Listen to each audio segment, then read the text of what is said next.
শান্তিরবাজার মহকুমার Bagafa forest range office সংলগ্ন এলাকায় সোমবার একটি বিশাল গাছ ভেঙে পড়ে 3টি দোকান ক্ষতিগ্রস্ত হয়েছে। এতে অমর পালের হোটেল, রঞ্জিত শীলের সেলুন এবং সঞ্জিত ঘোষের সাইকেল মেরামতের দোকানের ব্যাপক ক্ষয়ক্ষতি হয়। তবে সৌভাগ্যবশত এই ঘটনায় কোনো হতাহতের খবর নেই। অল্পের জন্য বড় ধরনের দুর্ঘটনা এড়ানো গেছে। স্থানীয়দের অভিযোগ, ফরেস্ট রেঞ্জ অফিসের সামনে এই ধরনের ঘটনা ঘটলেও বন দপ্তরের পক্ষ থেকে তাৎক্ষণিকভাবে গাছ সরানো বা প্রয়োজনে ব্যবস্থা নেওয়ার কোনো উদ্যোগ দেখা যায়নি। এতে বন দপ্তরের ভূমিকা নিয়ে ক্ষোভ প্রকাশ করেছেন এলাকাবাসী। গাছটি এখনো দোকানের উপর পড়ে থাকায় ক্ষতিগ্রস্ত ব্যবসায়ীরা স্বাভাবিকভাবে দোকান করতে পারছেন না, ফলে তাদের আর্থিক ক্ষতিরও আশঙ্কা বাড়ছে। পরে বিষয়টি শান্তিরবাজার মহকুমা শাসকের কার্যালয়ে জানানো হলে ডিজাস্টার ম্যানেজমেন্ট টিমকে অবহিত করা হয়।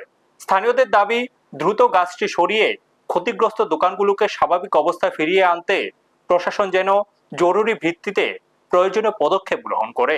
ব্যুরো রিপোর্ট, নিউজ তৎকাল 24।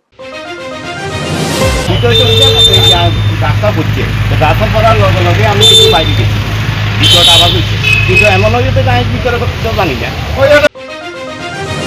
আপনার এখন বাইরে গেছিলাম, কাস্টমার আসলো দুজন, তারপরে আপনার গাছটা এমনভাবে করছে, আমি আয়াও জোরে আওয়াজ করছে, আয়া দেখতে আসছি দিনের উপর দিয়ে পড়ছে। আমার এতটুকুই কথা, এখন ঘরটার অনেক ক্ষতি দিয়েছে, অনেক ক্ষতি। কিছুক্ষণ আগে আমি